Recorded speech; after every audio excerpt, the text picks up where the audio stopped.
Good evening once again, and welcome to another episode of Capsules of Love. I am your host this evening, Richard Albert Lawrence Sr. And remember what God's word says. Yes, I love you. A resounding yes. I love you with an everlasting love.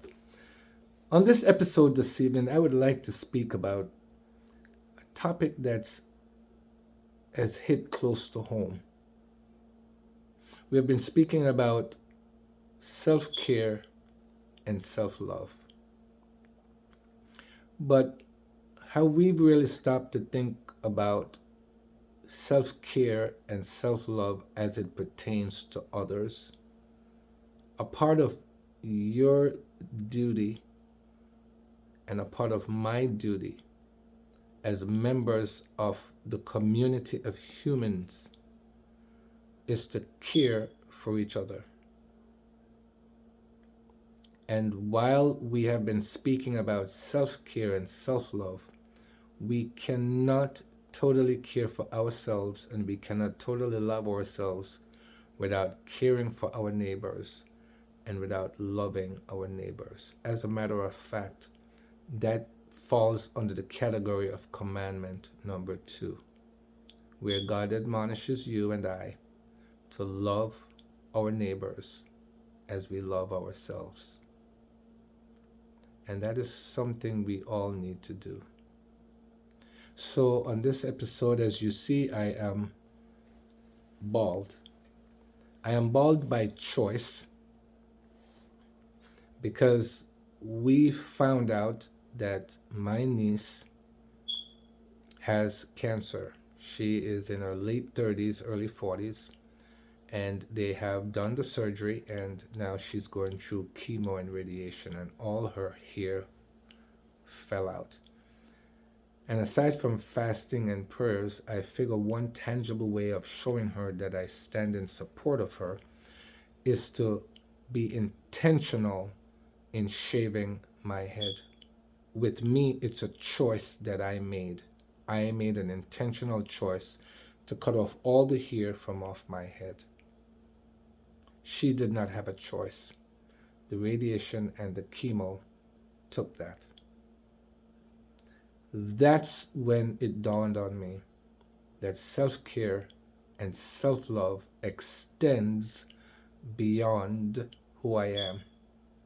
Self-care dictates that in order for me to have the assurance that I can take care of myself, and self-love dictates that in order for me to have the ability to love myself, I must have it also for the members of the community, which is a human race.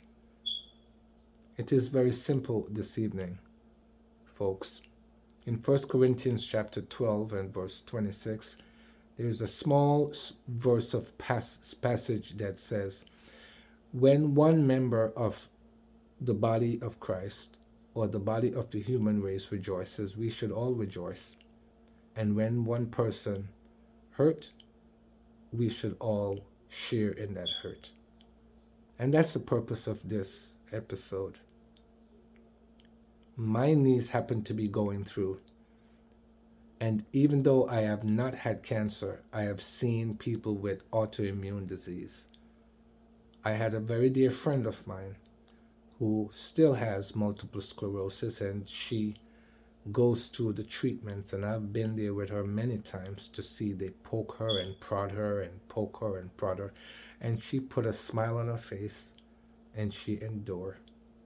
And the infusion sometimes is 5 hours, 6 hours, and after the infusion she's exhausted and she's tired.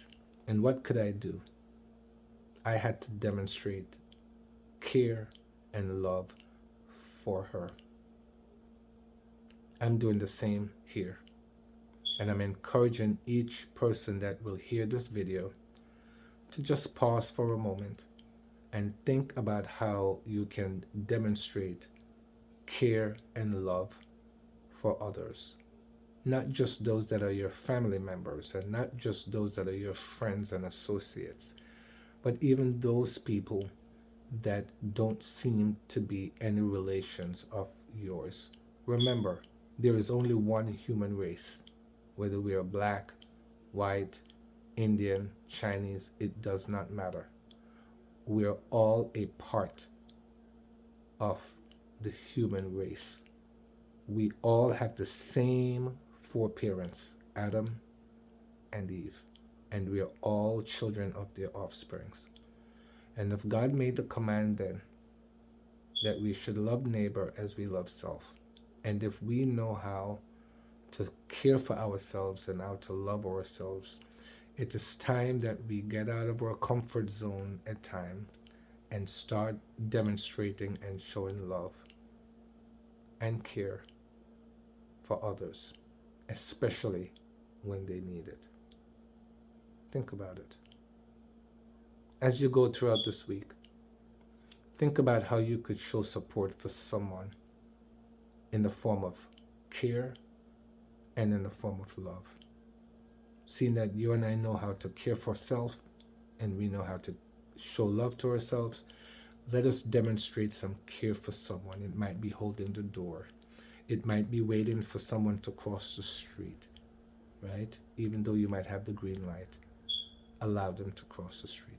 It might be helping someone with their grocery shopping. It might be helping an old or an elderly person with their groceries to carry it to their car. Find some way to demonstrate care and love to someone this week. And by doing so, you will fulfill commandment number 2, to love and care for neighbor as you love and care for self. If this video has been a blessing to you, it's my prayer that you will like it, but it would even be better if you share this video, that someone will come to the realization that we are a part of a family called the human race, and we need to take care of each other, and we need to love each other. So the same way we start this video is the same way we will end it. God says, yes, I love you. A resounding yes, I love you with an everlasting love. May you never forget that. And because he loves you with an everlasting love, he also cares for you with an everlasting care. Until we meet again, have a good evening, and God bless you.